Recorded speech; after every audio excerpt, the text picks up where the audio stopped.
करते हैं, ध्यान से सुनो, छोटे छोटे प्रोविजन है, बस ध्यान रखने वाली बात है और इसको अच्छे से समझना। जैसे कभी भी एनसीएलटी जो है, एनसीएलटी जो है अगर वो प्रोविजनल लिक्विडेटर को अपॉइंट करता है, किसको अपॉइंट करता है? प्रोविजनल लिक्विडेटर को अपॉइंट करता है, या फिर वाइंडिंग अप का ऑर्डर देता है। किसको ऑर्डर देता है? Winding up order. तो इसकी जानकारी वो 7 दिन के अंदर, कितने दिन के अंदर? 7 डेज के अंदर आरओसी को दे देगा। 7 डेज आरओसी को दे देगा इसकी जानकारी कि हमने इस कंपनी में वाइंडिंग अप ऑर्डर पास कर दिया है, प्रोविजनल लिक्विडेटर को अपॉइंट कर दिया है, तो इसकी जानकारी 7 दिन के अंदर आरओसी को दे देता है। ये पहली बात। इसमें कहीं कोई तकलीफ है क्या? इसमें कोई तकलीफ है? दूसरा प्रोविजन सुनो और अच्छे समझो। जब आपकी कंपनी में वाइंडिंग अप ऑर्डर आता है, क्या आता है? Winding up order. Winding up order आने के 14 दिन के अंदर, विद इन 14 डेज, आपको एक जनरल एडवर्टीजमेंट देना होता है, जिसमें आपको बताना होता है, आपको मतलब आपकी कंपनी को ये बताना होता है कि हमारी कंपनी के वाइंडिंग अप का ऑर्डर आ चुका है। ठीक है, ऐसा करने के लिए आपको वाइंडिंग अप ऑर्डर से 14 दिन का समय दिया जाता है। ये नोटिफिकेशन आप क्या करोगे? बेसिकली एक इंग्लिश लैंग्वेज न्यूज़पेपर में दोगे, एक लोकल लैंग्वेज न्यूज़पेपर में दोगे, ताकि आम जनमानस या जनता को पता रहे कि आपकी कंपनी के वाइंडिंग अप का ऑर्डर आ गया है। ये पॉइंट इंपॉर्टेंट है, इसको बहुत अच्छे से करना है अपने को। बात समझ आई कि सिर के ऊपर से? क्लियर है? कोई तकलीफ नहीं है? क्लैरिटी है इसमें? है या ना? नेक्स्ट थिंग समझना और बहुत अच्छे से ध्यान रखना, आरओसी को जब वाइंडिंग अप के ऑर्डर की कॉपी मिलती है तो आरओसी क्या करता है, इसका नोटिफिकेशन जो होता है कई बार ऑफिशियल गजट में भी दे देता है। ऑफिशियल गजट मतलब होता है गवर्नमेंट का ऑफिशियल नोटिफिकेशन, जिसमें वो ये सभी को बता देता है बेसिकली कि कंपनी का वाइंडिंग अप हो रहा है। स्पेशली अगर लिस्टेड कंपनी है तो स्टॉक एक्सचेंज को ये नोटिस भेज दिया जाता है या बता दिया जाता है कि कंपनी का क्या हो रहा है, वाइंडिंग अप हो रहा है। मैं फिर रिपीट कर दे रहा हूँ, एनसीएलटी ने जैसे वाइंडिंग अप का ऑर्डर दिया, जो हमारा आरओसी है वो ऑफिशियल गजट में नोटिफिकेशन दे सकता है कि कंपनी का वाइंडिंग अप हो रहा है। ठीक है, और अगर कंपनी लिस्टेड है तो ये चीज वो स्टॉक एक्सचेंज को भी बता देगा। शांत मन से तीनों पॉइंट पढ़ के दे दे मेरे को एक बार। यस।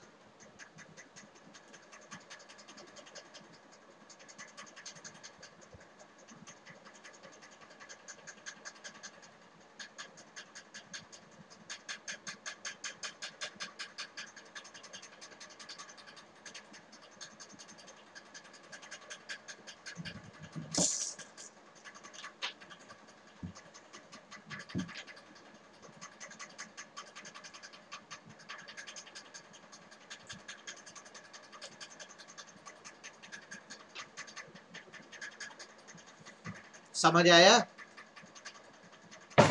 यस सर, लास्ट वाला पढ़ लो।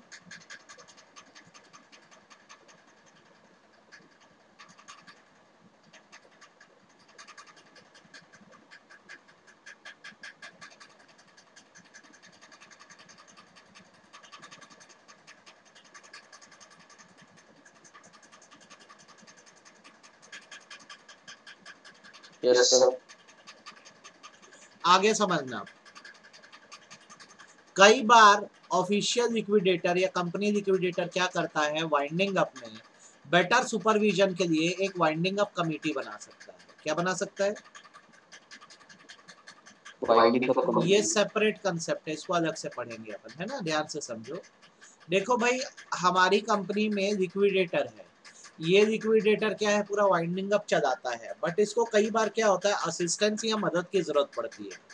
तो इसको ये परमिशन दी गई है कि जब वाइंडिंग अप ऑर्डर आए उसके 3 महीने के अंदर, सॉरी 3 वीक्स के अंदर, 3 हफ्तों के अंदर, ये जो लिक्विडेटर है वो एनसीएलटी के सप्लाई करके कह सकता है कि एक वाइंडिंग अप कमेटी बनाई जाए जो पूरे लिक्विडेशन प्रोसेस को मॉनिटर करने का काम करे, मतलब ऑफिशियल लिक्विडेटर की हेल्प करे। ठीक है, तो फिर इस कमेटी में कौन कौन होता है? तो इसमें ऑफिशियल लिक्विडेटर खुद भी होता है, सिक्योर्ड क्रेडिटर्स की तरफ से नॉमिनी होते हैं, और कुछ प्रोफेशनल्स होते हैं जैसे सीए, सीएस, सीएमए, जिनको एनसीएलटी भेजेगा। मैं दोबारा पूरी बात रिपीट कर रहा हूँ, मुझे कंपनी का ऑफिशियल लिक्विडेटर बना दिया गया है, पर मुझे लगता है कि मुझे और भी लोगों की असिस्टेंस चाहिए, तो वाइंडिंग अप ऑर्डर आने के 3 हफ्ते के अंदर अंदर मैं एप्लीकेशन डाल सकता हूँ एनसीएलटी के पास, सर कि मेरे को मैं कमिटी बना के दे दो, और उस कमिटी में कौन कौन होगा, लिक्विडेटर खुद होगा, क्रेडिटर्स के नॉमिनी होंगे और कुछ प्रोफेशनल्स होंगे जिनको एनसीएलटी भेजेगा। आप बताओ आपको वाइंडिंग अप कमिटी का कंसेप्ट समझ आया कि नहीं आया? Yes sir. आया। अब जब आपके वाइंडिंग अप कमिटी बन जाएगी तो वाइंडिंग अप कमिटी के फंक्शंस क्या क्या होंगे, ये आपको अलग से क्वेश्चन आएगा ना, explain winding up committee, what are the functions of committee, तो ध्यान रखना। तो अगर मान लो आपके यहाँ वाइंडिंग अप कमिटी बना दी गई है तो इसका कन्वीनर या नेता अभी भी लिक्विडेटर ही है, चला कमिटी को वही रहा है, और इनके काम ये सब है, ये लोग कंपनी के एसेट्स पे टेक ओवर कर देंगे, कंपनी के अफेयर्स को एग्जामिन करेंगे, ठीक है, कंपनी की सारी प्रॉपर्टी बिकवा के कैश रिकवर या पैसा रिकवर करेंगे, जो फायदा आएगा उसको रखेंगे ताकि डेप्थ पे कर सकें, कंपनी के सारे अकाउंट्स और ऑडिट रिपोर्ट्स को रिव्यू करेंगे, कंपनी के एसेट्स को सेल करेंगे, क्रेडिटर के लिस्ट को फाइनलाइज करेंगे, जहां जहां जरूरी हो क्लेम्स को कॉम्प्रोमाइज करना हो क्लेम्स को कॉम्प्रोमाइज भी करेंगे, डिविडेंड जिसको पे करना है, डिविडेंड अगर किसी का अनक्लेम्ड रह गया वो पे करेंगे, और कोई दूसरा फंक्शन ट्रिब्यूनल इनको कहेगा तो वो भी कहेंगे। तो रिपीट कर देते हैं हम लोग बात, वाइंडिंग अप का ऑर्डर आया है, लिक्विडेटर को ये लग रहा है कि उसको असिस्टेंस की जरूरत है, तो वो वाइंडिंग अप ऑर्डर के 3 हफ्ते के अंदर अंदर एनसीएलटी के सप्लाई करके अपनी कमेटी बना सकता है। कमेटी के फंक्शंस आप देख लीजिए, एसेट्स पे टेक ओवर कर देना कंपनी की, एसेट्स पे टेक ओवर करना मतलब अब से आगे से पूरा मैनेजमेंट जो है इन लिक्विडेटर के हाथ में चला जाएगा, इस कमेटी के हाथ में चला जाएगा, कंपनी के स्टेट ऑफ अफेयर्स को एग्जामिन करना, प्रॉपर्टीज रिकवर करना, उससे फायदा रिकवर करना, अकाउंट्स को रिव्यू करना, एसेट्स बेचना, क्रेडिटर की लिस्ट फाइनलाइज करना, क्लेम्स को सेटल करना, डिविडेंड किसी का अनक्लेम्ड रह गया पे करना, ये सारे काम वाइंडिंग अप कमेटी के होते हैं। एक बार पढ़ लीजिए, वाइंडिंग अप कमेटी का पूरा कंसेप्ट समझ आया कि नहीं आया? वाइंडिंग अप कमेटी का पूरा कंसेप्ट समझ आया कि नहीं, पढ़ लो एक बार।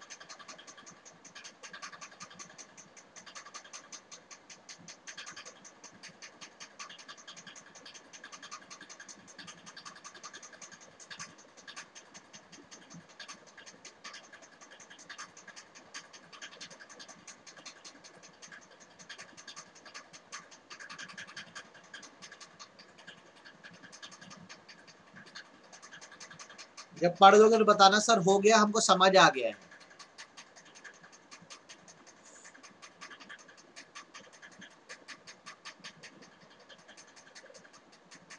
प्रज्वल, संदीप, क्या आपने पढ़ा? Yes sir. समझ आ रहा है पढ़ने से?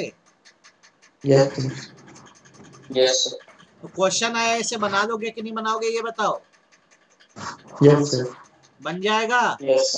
आगे सुनो, अब क्या होता है, वाइंडिंग अप का ऑर्डर आ गया, कमेटी वमेटी बना दी है, सब ठीक है। अब जो कंपनी का लिक्विडेटर है उसकी ये जिम्मेदारी होगी बेसिकली कि वह एनसीएलटी के सामने वाइंडिंग अप रिलेटेड अपनी रिपोर्ट और कमेटी की मीटिंग के डिटेल जो है वो एनसीएलटी के सामने जमा करे, ताकि उसके हिसाब से एनसीएलटी फैसला ले सके कि कंपनी को डिसॉल्व करना है कि नहीं। आपको याद होगा मैंने आपको कल एक फ्लो चार्ट में ये चीज बताई थी कि भाई जिस लिक्विडेटर को आप रखते हो वो लिक्विडेटर क्या करता है, पूरा एसेट लायबिलिटी रियलाइज कराता है, फाइनल रिपोर्ट बना के एनसीएलटी को देता है, इसकी रिपोर्ट के बेसिस पर एनसीएलटी फिर क्या करता है, डिसोल्यूशन करता है कंपनी का। याद है कल ये बताया था मैं आपको? Yes sir.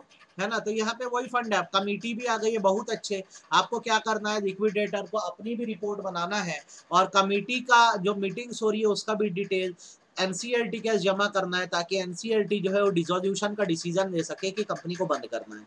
बस इतनी सी बात है, ध्यान रहेगी बात, हाँ या ना? यस। कंफ्यूज तो नहीं हुए? समझ आया कि नहीं आया ये बताओ यार तुम। एक छोटा फ्लो चार्ट और बना दूं कि क्लियर है ये? सर ठीक है, हो जाएगा। क्लियर है? Yes sir. अच्छा, आगे का नेक्स्ट प्रोविजन देखो यार, स्टे ऑफ सूट के प्रोविजन पे आओ। जब वाइंडिंग अप ऑर्डर किसी कंपनी के खिलाफ आ जाता है तो याद रखना, अब ना कंपनी किसी के ऊपर केस कर सकती है ना कोई दूसरी पार्टी कंपनी के ऊपर केस कर सकती है। सिमिलरली जो एग्जिस्टिंग केस है जो चल रहे हैं उन पे स्टे लग जाएगा। क्या लग जाएगा? स्टे लग जाएगा। कब तक? जब तक वाइंडिंग अप प्रोसीडिंग खत्म नहीं होती है। बताइए कोई तकलीफ? No sir. कोई तकलीफ है इसमें? समझ आ गया कि नहीं आया? हाँ या ना? यस। आगे सुनो, ट्रिब्यूनल के पास क्या ज्यूरिसडिक्शन है? ज्यूरिसडिक्शन मतलब अथॉरिटी है। तो बेसिकली ये माना जाता है कि एनसीएलटी के पास ये ज्यूरिसडिक्शन या अथॉरिटी है कि कंपनी के खिलाफ कोई भी केस चल रहे हैं उसको डिस्पोज कर सकती है। कंपनी के ऊपर कोई भी क्लेम बना है, ठीक है, या कंपनी ने किसी पर क्लेम किया है, वो उसे डिस्पोज कर सकती है। डिस्पोज मतलब खत्म कर सकती है। नेक्स्ट, अगर कंपनी का एप्लीकेशन आया है कॉम्प्रोमाइज अरेंजमेंट को लेकर, किसको लेकर? कॉम्प्रोमाइज। तो इसको भी निपटाने का काम कौन करता है? एनसीएलटी करती है। ये सब ना छोटे छोटे अलग से प्रोविजन है। सूट्स का प्रोविजन समझ आया कि नहीं? बाइंडिंग अप ऑर्डर आएगा तो कंपनी के खिलाफ चलते सारे केस रुक जाएंगे। अब ना कंपनी किसी पर केस कर सकती है ना कंपनी पर केस हो सकता है। समझ आया था कि नहीं आया था? हाँ या ना? यस। दूसरी बात, एनसीएलटी को ज्यूरिसडिक्शन या अथॉरिटी कितनी दी गई है कि भाई वो कंपनी से रिलेटेड कोई भी केस को एंटरटेन कर सकती है।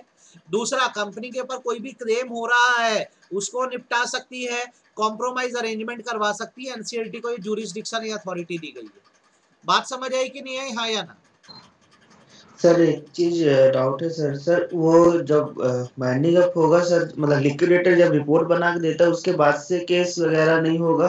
नहीं, या वाइंडिंग फिर अप का उसके ऑर्डर आते ही, वाइंडिंग अप का ऑर्डर आते ही सारे केस पे स्टे लग मतलब जाएगा। हाँ, ओके सर। समझ गए?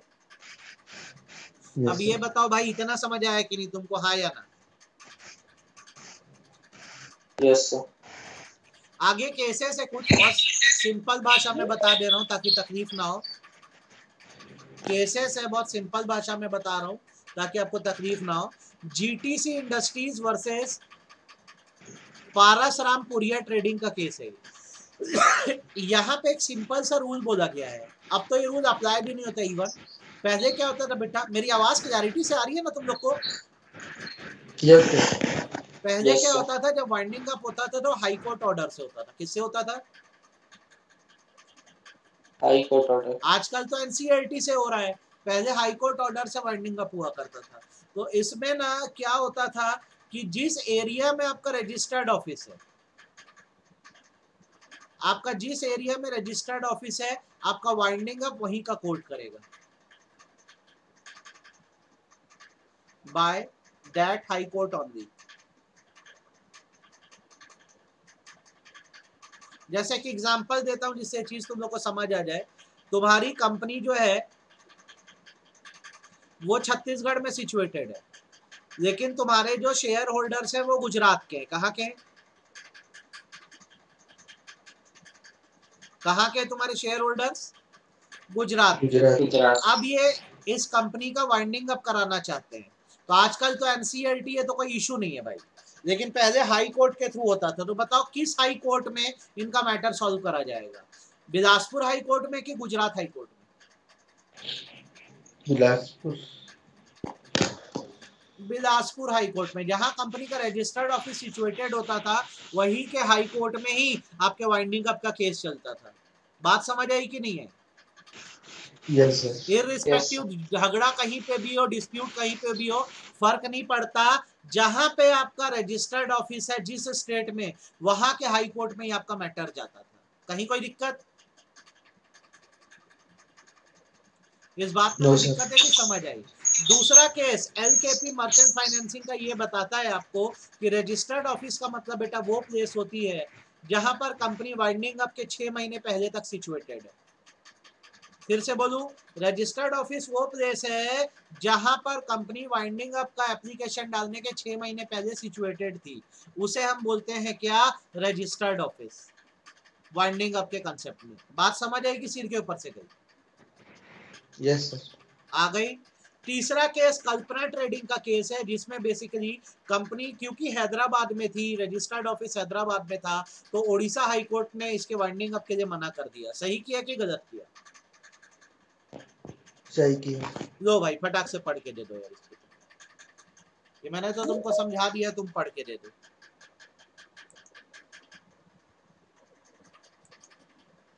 कुलजीत इतना लेट क्यों ज्वाइन करी बेटा? लेट उठी थी। जागो जागो, पढ़ना है। ये केसेस फटाफट पढ़ डालो तुम लोग, अब पढ़ के बताओ समझ आ रहे है कि नहीं। मैंने तो तुमको बता दिया, तुम भी एक बार पढ़ के देख लो समझ आ रहे कि नहीं आ रहे।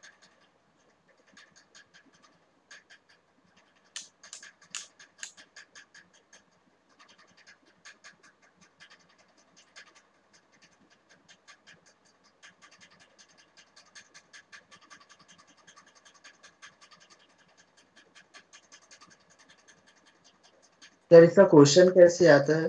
क्वेश्चन कुछ नहीं आता है, एक ऐसे वैल्यू बेस्ड टाइप का हल्का फुल्का पूछ देता है, या 1 मार्क में पूछ देता है बेसिकली कि आपका रजिस्टर्ड ऑफिस मान लो तेलंगाना में सिचुएटेड है, बाइंडिंग अब छत्तीसगढ़ में कराना है, हो पाएगा कि नहीं, यस और नो।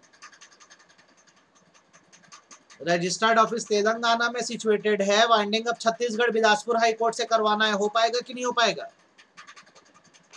No sir. नहीं हो पाएगा भाई। जिस स्टेट में, तेलंगाना मतलब आंध्रा, जिस स्टेट में कंपनी सिचुएटेड है, वाइंडिंग अप कहाँ पे होगा, कहाँ का हाई कोर्ट ऑर्डर देगा, वहीं का हाई कोर्ट देगा। अब क्योंकि ये तो प्रीवियस केसेस है, अब आज की डेट में बोलोगे तो हाई कोर्ट का काम ही नहीं है, अब तो किसका काम है यहाँ पे, किसका काम है? एनसीईआरटी का काम है। फिर भी हम पढ़ के, क्योंकि हमारे स्टडी मैट में दिया है तो हम केसेस पढ़ लेते हैं। मेरी बात समझ आई? Yes sir. कोई तकलीफ? अब ऊपर तुमने एक बात पढ़ी है कि जैसे वाइंडिंग अप कंप्लीट हो जाता है तो जो लिक्विडेटर होता है वो अपनी रिपोर्ट बना के एनसीईआरटी के पास सबमिट करता है। अभी आपने पढ़ा कि नहीं पढ़ा? ये आपने पढ़ा कि नहीं पढ़ा?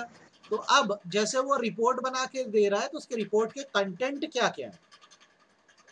मैं बोल रहा हूँ एक लिक्विडेटर है, उसने वाइंडिंग अप खत्म कर दिया है, तो जब उसने वाइंडिंग अप खत्म किया तो उसने अपनी एक फाइनल रिपोर्ट बनाई। तो जो उसने फाइनल रिपोर्ट बनाई, उस रिपोर्ट में कंटेंट क्या होगा, क्या लिखा होगा उस रिपोर्ट के अंदर? तो वो सबसे पहले तो ये बताएगा कि कंपनी के कौन कौन सी एसेट्स है। क्या बताएगा? कौन कौन से एसेट? ठीक है, देखो प्रैक्टिकली सीखो यार तुम लोग। तुम्हारी कंपनी थी, तुमने एनसीईआरटी के वाइंडिंग अप के लिए अप्लाई किया, एनसीईआरटी ने तुम्हारे लिए लिक्विडेटर रख दिया, तो तुम लोग तो कंपनी से हट ही चुके हो। अब आगे से पूरा टेक ओवर किसके हाथ में? लिक्विडेटर के। अब वो क्या किया, पूरा वाइंडिंग अप तुम्हारा करवाएगा और फाइनल रिपोर्ट बना के एनसीईआरटी को देगा ताकि आपकी कंपनी को डिसॉल्व किया जा सके। सही बोल रहा हूँ कि गलत बोल रहा हूँ? Yes sir. यस भाई, लिक्विडेटर आ गया है, अब आगे से वो कंपनी संभालेगा, तुम्हारी सारी एसेट्स निपटाएगा, लायबिलिटी को पे करेगा और अपनी रिपोर्ट बना के एनसीईआरटी को देगा ताकि एनसीईआरटी तुम्हारा डिसोल्यूशन कर सके। मैं सही बोल रहा हूँ कि गलत बोल रहा हूँ, ये बोलो। Yes sir. तो भाई जब वो अपनी रिपोर्ट बनाएगा तो उसमें सबसे पहले उसको यही बताना है ना, तुम्हारे एसेट्स कितनी है, मतलब वो सब चीज बताएगा, एसेट्स का लोकेशन, एसेट्स की वैल्यू, तुम्हारे पास कैश इन हैंड कितना है, कैश एट बैंक कितना है, कितनी नेगोशिएबल सिक्योरिटी मतलब बिल्स ऑफ एक्सचेंज या चेक्स है, ये सारा डिटेल बनाएगा। सही कर रहा है कि गलत कर रहा है? सही कर रहे हो, क्योंकि इसी में से तो लायबिलिटीज पे करेगा ना वो।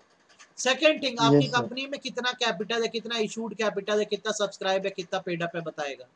तीसरी चीज वो बताएगा कितने एग्जिस्टिंग और कितने कंटीजेंट लायबिलिटीज हैं, और उन क्रेडिटर्स का नेम, एड्रेस, ऑक्यूपेशन सब कुछ बताएगा डिटेल। नेक्स्ट, कंपनी के ऊपर कितनी डेप्थ ड्यू है, कितना कर्जा है कंपनी के ऊपर, कंपनी ने कितने के लोन्स की गारंटीज दी हुई है, कंपनी ने कितने, जैसे बाहरी आदमी लोन दे रहा है, कितने ऐसे लोग हैं जिसके लिए कंपनी गारंटर बनी हुई है। देन कंट्रीब्यूटरीज की लिस्ट पूरी बताएगा कि कंट्रीब्यूटरीज से कुछ पैसा तो नहीं लेना है। जैसे मान लो पिछले 18 महीने से 6 महीने मैं शेयर होल्डर रहा हूँ, मेरे को अभी भी 2000 देना बाकी है, मेरा अनपेड कॉल में 2000 बचा है, तो लिक्विडेटर मुझसे मांगेगा कि नहीं मांगेगा, ये बताओ, हाँ या ना? Yes sir. देन मेरे नाम पे, मेरी कंपनी के नाम पे कितने ट्रेडमार्क हैं, ठीक है, हमारे कितने कॉन्ट्रैक्ट अभी सबसिस्टिंग है जो चल रहे हैं, हमारी कितनी होल्डिंग और सब्सिडरी कंपनी है, हमारी कंपनी के खिलाफ कितने लीगल एक्शन फाइल हुए हैं, ठीक है, ये सारी जानकारी उसकी रिपोर्ट्स में होती है। आप एकदम आराम से पढ़ दो, एकदम इजी सा कंसेप्ट है। आपको वाइंडिंग अप चैप्टर टफ तो नहीं लग रहा है? एकदम समझ आ रहा है ना? वाइंडिंग अप चैप्टर आप लोगों को समझ आ रहा है ना? यस। ये रिपोर्ट में क्या क्या कंटेंट होते हैं पढ़ लो। लिक्विडेटर ये रिपोर्ट बनाएगा और एनसीईआरटी के पास सबमिट करने वाला है, तो उसके कंटेंट पढ़ लो, क्या क्या कंटेंट।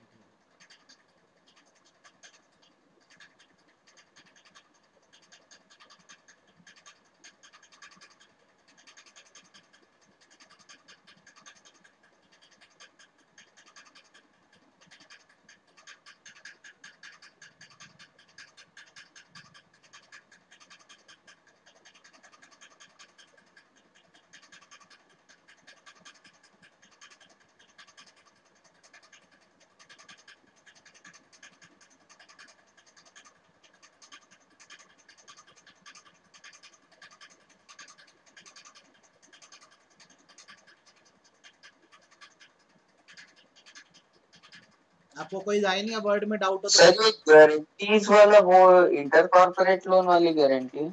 गारंटी का मतलब जैसे मैं एक कंपनी हूँ देख, और तेरी एक कंपनी है, तू बैंक से जाके लोन ले रहा है, मैं तुम्हारा गारंटर बन गया हूँ, ठीक है, तो मैंने तुम्हें यहाँ पे यस गारंटी एक्सटेंड करी है, तो ऐसे मैंने जितनी कंपनी हो उसको कंपनीज को गारंटी एक्सटेंड करी होगी उसका भी डिटेल लिक्विडेटर बनाता है, ठीक है। सर इन केस अगर कोई कंपनी लोन ली और गारंटी को जो अदर कंपनी गारंटी बनी है वो कंपनी का वाइंड अप हो जाता है, हाँ। और अगर अगली कंपनी डिफॉल्ट कर देती है तो बैंक किससे मतलब क्या रिकवर होगा, करेगी? जैसे तुम गारंटर एज अ कंपनी तुम किसी के गारंटर हो, तुम्हारा जैसे यस वाइंडिंग अप होगा ना तो तुम्हारी गारंटी रिवोक हो जाएगी, तुम्हारी गारंटी हट जाएगी। Yes sir. बात समझ आई? तो फिर आगे कोई क्लेम का चांस ही नहीं बनता, तुम्हारा तो एग्जिस्टेंस खत्म हो वही रहा है सर, ना। तो बैंक के साथ तो ऐसे में सर गलत हो गया ना, मतलब नहीं, क्योंकि क्यों बीच गलत में होगा, गारंटी रिवोक। वो कंपनी को बोलेगा आपको दूसरा गारंटर लाना पड़ेगा, तुरंत गारंटर यस सर। रिप्लेस कराया जाता है। ये तो आम आदमी के साथ भी हो सकता है ना, हमने किसी को गारंटर बनाया वो मर गया तो क्या यस सर। है कि नहीं, तो हमें दूसरा गारंटर लाना बोलते हैं। बात क्लियर है कि नहीं है, हाँ या ना? बात क्लियर है? ये रिपोर्ट का यस कंसेप्ट समझ आया कि नहीं आया ये बताओ यार, अच्छे से आया?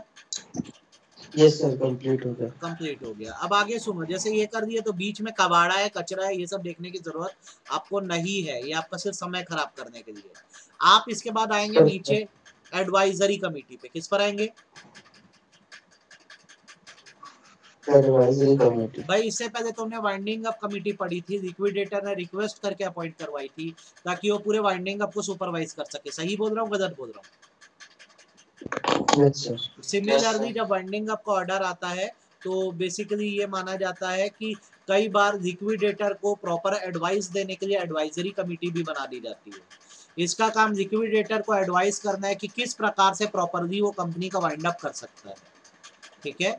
दोबारा रिपीट कर दे रहा हूँ, देखो दो प्रकार की कमेटी आप पढ़ चुके हो। इससे पहले आपने जो पढ़ा था वो पढ़ा था वाइंडिंग अप कमेटी। कौन सी कमेटी पढ़े थे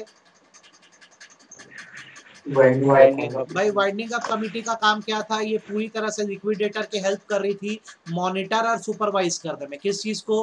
वाइंडिंग अप को। और इसका हेड खुद कौन था? ऑफिशियल लिक्विडेटर था। सही बात है कि गलत बात है? अभी जस्ट ऊपर पढ़ाया हूं। अब दूसरी कमेटी अब चाहो तो एडवाइजरी कमेटी बना सकते हो, आपके लिए एनसीएलटी इस कमेटी को अपॉइंट करवा सकता है। और ये जो कमेटी होगी इसका काम होगा advice the liquidator on purpose of winding up. ये कोई मॉनिटर नहीं कर रहे, कोई सुपरवाइज नहीं कर रहे हैं, ये सिर्फ लिक्विडेटर को एडवाइस करेंगे कि किस प्रकार से बेहतर वे में वो सारी लाइबिलिटीज को सेटल कर सकता है। ईमानदारी से बताइए, कोई तकलीफ है क्या इसमें? बात समझ आई कि नहीं? तो एडवाइजरी कमेटी को एनसीएलटी ने अपॉइंट कर दिया है और कंपनी लिक्विडेटर की हेल्प करते हैं। इसमें होता कौन है? तो इसमें 12 से ज्यादा मेंबर नहीं हो सकते। कितने से ज्यादा? 12 से ज्यादा मेंबर नहीं हो सकते। और ये जो मेंबर होंगे वो कंपनी के क्रेडिटर्स या कंट्रीब्यूटरीज ही होंगे, और इनको एनसीएलटी अपॉइंट करने का काम करेगा। मैं दोबारा रिपीट कर देता हूँ, वाइंडिंग अप का जब ऑर्डर आया तो कई बार एनसीएलटी क्या करता है, कंपनियों को बोल सकता है कि लिक्विडेटर की हेल्प करने के लिए एडवाइजरी कमेटी बना दो, और एनसीएलटी इसमें कंपनी के ही क्रेडिटर और कंट्रीब्यूटरीज को अपॉइंट करवा देता है। आप बताइए, कोई तकलीफ इसमें? इस बात में कोई तकलीफ है क्या? ठीक। अब लिक्विडेटर की जिम्मेदारी होगी कि जब वाइंडिंग अप का ऑर्डर आया है तो 30 दिन के अंदर इस कमेटी की मीटिंग बुलाए और उनसे ये डिस्कस करे कि किस तरह से कंपनी के वाइंडिंग अप को कंप्लीट करवाया जा सकता है। कितने दिन के अंदर मीटिंग बुलवानी है? 30 डेज में मीटिंग बुलवानी है वाइंडिंग अप ऑर्डर आने के, कि भाई इनसे बात करता है, इनसे एडवाइस लेता है कि किस प्रकार से प्रॉपर वाइंडिंग अप हो सकता है। आप बताओ, इस बात में कोई दिक्कत है क्या? क्लियर है कि नहीं है, हाँ या ना? बात समझ आई कि नहीं आई ये बताओ। एडवाइजरी कमेटी के मेंबर्स कौन होते हैं, कंसेप्ट क्या है, समझ आ गया? ये नहीं करना है, ये जो मैं काट दे रहा हूं ये नहीं करना है आपको, ठीक है? ये करना है, VIMP है, अच्छे से करना है। कंपनी लिक्विडेटर अगर आपको बना दिया गया है तो आपकी क्या ड्यूटी बनती है? जैसे मान लो हमारी कंपनी है ABC लिमिटेड और प्रज्वल को अगर यहाँ मैं लिक्विडेटर बना दूं तो प्रज्वल की क्या क्या पावर्स एंड ड्यूटीज हैं, तुम लोग पढ़ के दो मेरे को फटाफट। 1 2 3 4 5 6 7 8 9 फटाफट पढ़ के दो। जो ना समझ आए मेरे से पूछो। ये पढ़ के दो, ये पावर एंड ड्यूटी है, इसको पढ़ दो फटाफट। ना समझ आए तो मेरे से पूछो।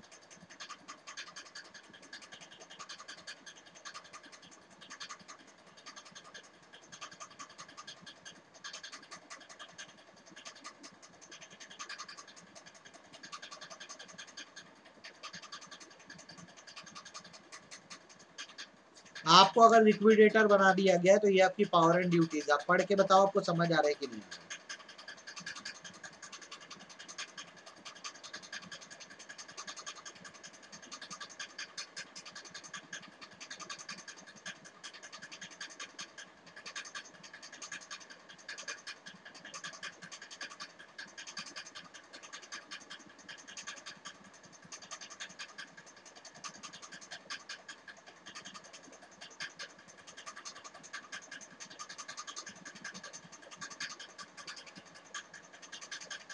कुलजीत, संदीप, प्रज्वल पढ़ो। आप लिक्विडेटर बन गए तो आपकी क्या क्या पावर्स हैं, आपको समझ आ रहा है कि नहीं, आप बताना मेरे को।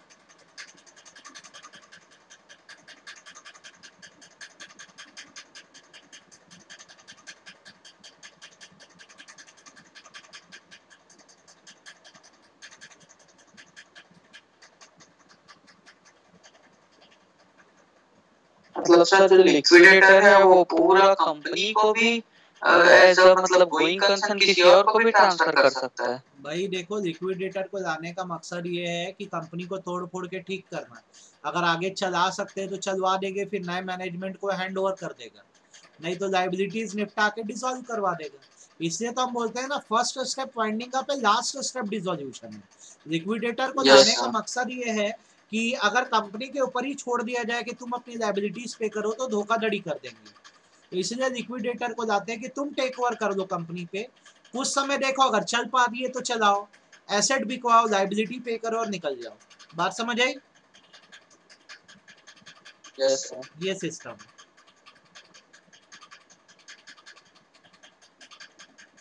आप पढ़ दोगे तो मेरे को बताना सर हो गया, हमारा पढ़ लिया गया, हमने पढ़ लिया।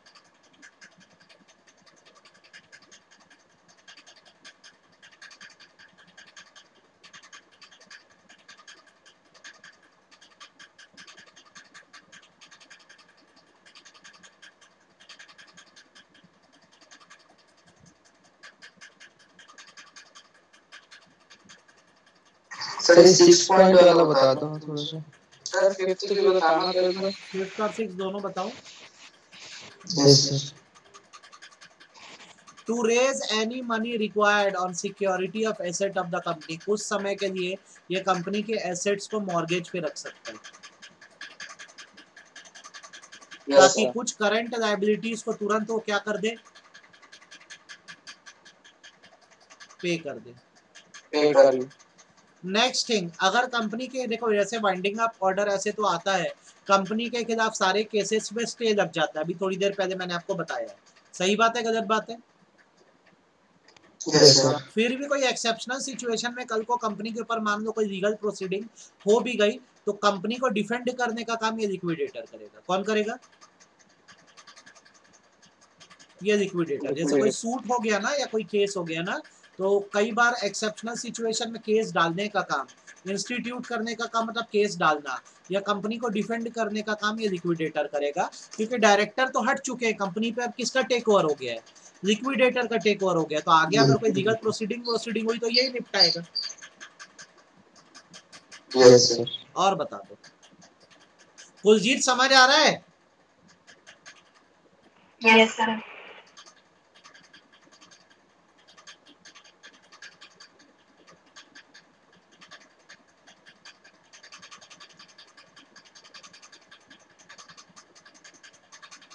सर 9 वाला पॉइंट। कौन सा? ये ना 9 वाला जो पॉइंट है ना बेटा, इसको हम लोग बोलते हैं वाटरफॉल अरेंजमेंट। क्या बोलते हैं? Waterfall arrangement. वाटरफॉल अरेंजमेंट का मतलब होता है प्रायोरिटी ऑफ डेप्थ। क्या होगा अभी जब एसेट बिकेगी तो सब लोग अपना कर्जा क्लेम करने आएंगे, तो इसमें एक अरेंजमेंट बनाया जाता है कि पहले किसको पे करना, सबका रैंक बना दिया जाता है, फर्स्ट किसको पेमेंट होगी, सेकंड किसको पेमेंट होगी, थर्ड किसको। जैसे वर्कर अपनी सैलरी मांगने आ गए, गवर्नमेंट अपना टैक्स मांगने आ गई, सिक्योर्ड क्रेडिटर अपना क्लेम मांगने आ गए, अनसिक्योर्ड क्रेडिटर अपना क्लेम मांगने आ गए। तो एक रैंक सेट किया जाता है, फर्स्ट पेमेंट किसको होगी, सेकेंड किसको होगी, थर्ड किसको होगी। बात समझ आई? Yes sir. केवल ये 9 पॉइंट इसमें पढ़ना बेटा, ठीक है। ये 14 है, आप 9 पढ़ना और 9 को अच्छे से ध्यान रखना। कर पाओगे कि नहीं कर पाओगे, हाँ या ना? Yes sir. कर दोगे? ये कबाड़ा है, ये सब ये दिमाग नहीं लगाना इस पे, ये पढ़ना रहेगा। लिक्विडेटर के हाथों में कौन कौन सी बुक्स होती है, वो कंपनी में जब तक रहेगा कौन कौन सी बुक मेंटेन करेगा, फट फट नाम पढ़ डालो दो। इसमें करीबन 7 से 8 नाम याद रखना। सर ये रेटाब्लाई क्या होता है? क्या चीज? रेटाब्लाई करके लिखा है, रेटाब्लाई। कहाँ लिखा है भाई? सर ये 9th पॉइंट में ही लिखा है, लास्ट लाइन में। रेटेबली है वो। Yes sir. भाई रेटिंग देना, कौन पहला कौन बाद में, समझ आई बात, हाँ या ना? यस। ये रजिस्टर्स ये मेंटेन करता है, इसको पढ़ दो लिस्ट, ये सब क्वेश्चंस पे पूछा जाता है। लिक्विडेटर को कौन कौन सी बुक मेंटेन करनी है, करीबन 6 से 7 याद होनी चाहिए आपको बुक्स।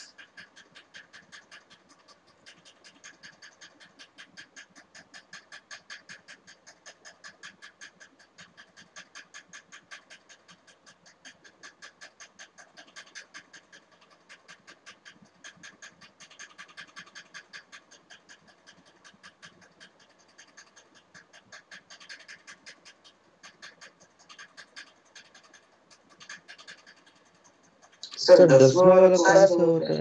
क्या? 10वां टेनेंट्स वो जितना किराया Yes, sir. उठाए वो अलग अलग जगह पर। अच्छा जैसे मेरी 4 बिल्डिंग किराए पे, तो उसका मैं हिसाब अलग रखूंगा, टेनेंट लेजर बनेगा उसका। Yes sir, yes sir. Central cash book और कंपनीज कैश बुक में क्या डिफरेंस रहता है क्या सर? क्या? कोई खास सेंट्रल डिफरेंस कैश नहीं बुक है। और central cash book consolidated cash book होती है, जिसमें ब्रांचेस का भी हिसाब रहता है। कंपनीज कैश बुक में मेन कंपनी का हिसाब रहेगा तेरे।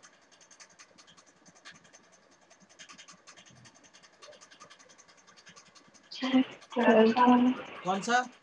डिक्री मतलब होता है कोर्ट डिसीजन रजिस्टर्ड, कितने केसेस आपके फेवर में आए हैं और कितने आपके अगेंस्ट में आए। डिक्री माने होता है कोर्ट डिसीजन।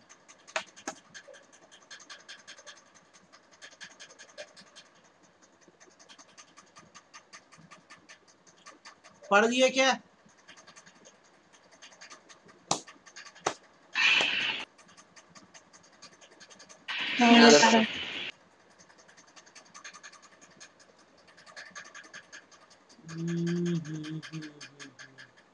इसमें सिर्फ फर्स्ट पैराग्राफ हमको पढ़ना है, ठीक है। आपकी कंपनी जब वाइंडिंग अप में चली जाती है तो आपको एनसीएलटी के पास अपने हाफ ईयरली अकाउंट जमा कराने होते हैं, ठीक है। ये ना आपको ना 1 मार्क्स वालों में पूछता है, तो ये आप ध्यान रखिएगा कि आपका जब वाइंडिंग अप का ऑर्डर पास हो जाता है तो एनसीएलटी के पास आपको साल में 2 बार अपने अकाउंट जमा कराने होते हैं, ट्वाइस हाफ ईयरली बेसिस पर। यहाँ पर एक ड्यू डेट 31 मार्च रहती है और दूसरी 30 सितंबर रहती है, ठीक है। ये आप पढ़ लो पहले। ये ना पूछता है, ये आपका मल्टीपल चॉइस क्वेश्चन जैसे आ गया उसमें पूछ देगा, ठीक है। तो इसको अच्छे से कर दो कि अगर आपका लिक्विडेशन का आ गया ऑर्डर या वाइंडिंग अप का ऑर्डर आ गया है तो आपको अपने अकाउंट्स को हाफ ईयरली बेसिस पे एनसीएलटी के जमा करवाना होता है।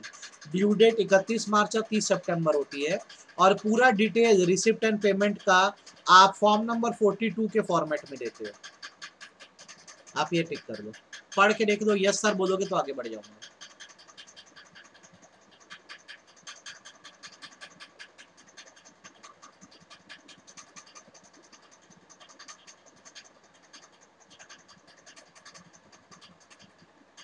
आप यस सर बोलोगे तो आगे बढ़ जाऊंगा।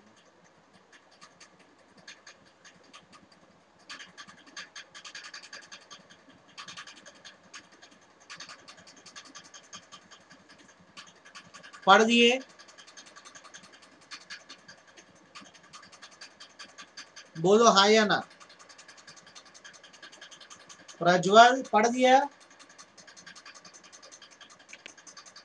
Yes sir. Sir first paragraph का जो लास्ट वाला सर क्या डुप्लीकेट बोला है? प्रिस्क्राइब्ड फॉर्म इन डुप्लीकेट मतलब क्या होगा, जैसे आप फॉर्मेट जमा कराओगे ना रिसिप्ट एंड पेमेंट का, तो इसकी डुप्लीकेट कॉपी बनेगी। क्या बनेगी? एक कंपनी के पास रहेगी, एक एनसीएलटी के पास जमा होगी, और इसको बराबर आपको किसी चार्टर्ड अकाउंटेंट से वेरीफाई करवाना होगा कि ये जो आप अकाउंट जमा करा रहे हो ऑथेंटिकेटेड है। इसलिए नीचे बताया ना, फॉर्मेट बना के दिया गया फॉर्म नंबर 42। बिना सर्टिफिकेशन के तो ये जमा नहीं हो सकता। डेट्स अच्छे से याद रखना, साल में 2 बार है तो 6-6 महीने का पीरियड, 31 मार्च और 30 सितंबर। लेट हो गए ना तो 3 महीने का समय बढ़ता है, पर लेट वाला नहीं पढ़ना, सिर्फ ड्यू डेट पढ़ना। इसमें पढ़ के बताना समझ आया कि नहीं।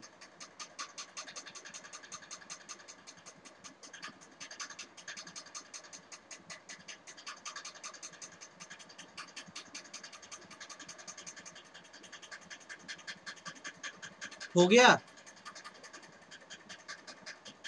यस समझ आया कि नहीं आया यार, ये बताओ ईमानदारी से। कुलजीत, पंकज, समझ आया? कोई दिक्कत इसमें? इसमें कोई दिक्कत है या ना? क्लियर है? यस चलो, क्या कंट्रीब्यूटरी से पैसा, मैं जितना टिक करा रहा हूँ स्क्रीनशॉट भेजूंगा, उतना ही पढ़ना है आपको, ठीक है?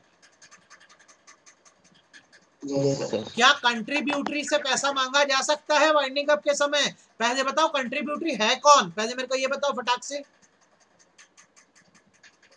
कंट्रीब्यूटरी है तो वाइंडिंग अप के ऑर्डर आने के पहले 18 मंथ के पहले का जो ड्यूरेशन है उसमें 6 महीना होल्डिंग होना चाहिए। तो इससे क्या आप वाइंडिंग अप के समय पैसा क्लेम कर सकते हो या मांग सकते हो?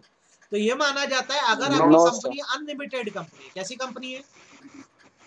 अनलिमिटेड। तो यहाँ पे हर मेंबर की लायबिलिटी अनलिमिटेड होती है, और जब हम मेंबर्स को गिन रहे हैं तो कंट्रीब्यूटरी को भी गिन रहे हैं वाइंडिंग अप के समय। सही बात है कि गलत बात है?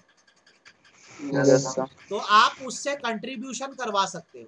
क्या करवा सकते हो? कंट्रीब्यूशन करवा सकते हो। बस ये याद रखो कि अब ये मेंबर नहीं रह गया, ये पास्ट मेंबर हुआ करता था। क्या हुआ करता था? पास्ट मेंबर हुआ करता था, लेकिन जरूरत पड़ने पर इसको ही बुलवा सकते हो कि आओ भाई कंपनी में थोड़ा कंट्रीब्यूट कर दो। कहीं कोई दिक्कत? सिमिलरली अगर आपकी लिमिटेड कंपनी, मतलब लिमिटेड लायबिलिटी कंपनी है, पर एक पर्सन है जो कंट्रीब्यूटरी था और उसने अपनी लायबिलिटी को अनलिमिटेड करवा दिया था, तो अब जब वाइंडिंग अप हो रहा है तो उसे पैसा मांगेंगे कि नहीं मांगेंगे? हाँ या ना? कंपनी लिमिटेड थी पर उस कंट्रीब्यूटरी ने अपनी लायबिलिटी को अनलिमिटेड करवा दिया था, तो उससे पैसा मांगा जाएगा कि नहीं? हाँ या ना?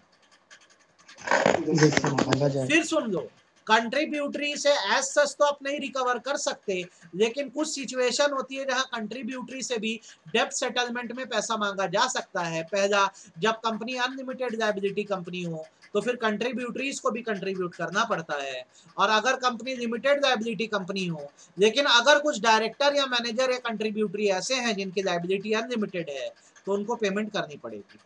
बात समझ आई कि सिर के ऊपर से गई? ये बताओ। Yes sir. क्लियर है?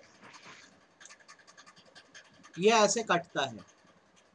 ये जो चीजें काट रहा हूं इसमें मत दिमाग लगा लेना।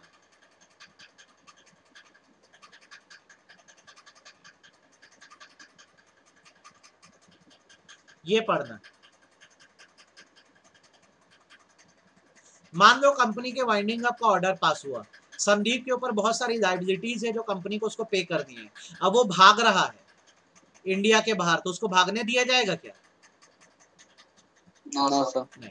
तो at any time either before or after passing a winding up order, if the tribunal is satisfied that contributory or a person having property, account or paper of the company in his possession is about to leave India or otherwise to abscond, abscond मतलब फरार होना होता है, ठीक है? The tribunal may cause contributory to be detained until such time as tribunal may order. आपको बैठा दिया जाएगा, डिटेन कर दिया जाएगा जब तक एनसीएलटी से कोई दूसरा ऑर्डर नहीं आता। दूसरा, आपके जितने बुक्स वुक्स है या पेपर्स हैं सब सीज कर दिए जाएंगे। मैं पूरी बात रिपीट कर दे रहा हूँ। सपोज करो कंपनी के वहां के वाइंडिंग अप का ऑर्डर आ रहा है कंपनी के, अब इसमें संदीप के पास कंपनी के इंपॉर्टेंट पेपर है, वो इंडिया छोड़ के भागना चाह रहा है। ये बात अगर एनसीएलटी को पता लग जाए तो दो चीजें होंगी, एनसीएलटी जो है संदीप को डिटेन करवा देगा, मतलब बैठवा देगा, जेल में डलवा देगा कुछ समय के लिए, और उसके पास जो बुक्स एंड पेपर है वो जब्त कर देगा। सही करेगा कि गलत करेगा ये बताओ, सही करेगा कि गलत करेगा?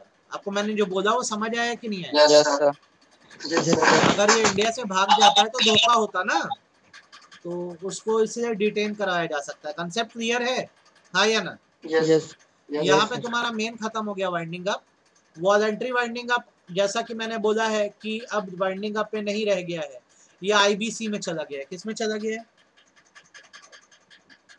इंसॉल्वेंसी एंड बैंक्रप्सी कोड में चला गया है। कल से हम लोग कुछ अदर कंसेप्ट पढ़ेंगे वाइंडिंग अप के, और कल हमारा ये चैप्टर कंप्लीट हो जाएगा। क्या हो जाएगा? कल ये चैप्टर हमारा खत्म हो जाएगा। लेकिन उससे पहले आज का आप पढ़ना, और आज की रिकॉर्डिंग भी आपको भेज दूंगा, ठीक है? रिकॉर्डिंग भेज दूंगा, आप रिकॉर्डिंग देख देख के अच्छे से पढ़ देना, ठीक है बेटा? ये कर दो काफी।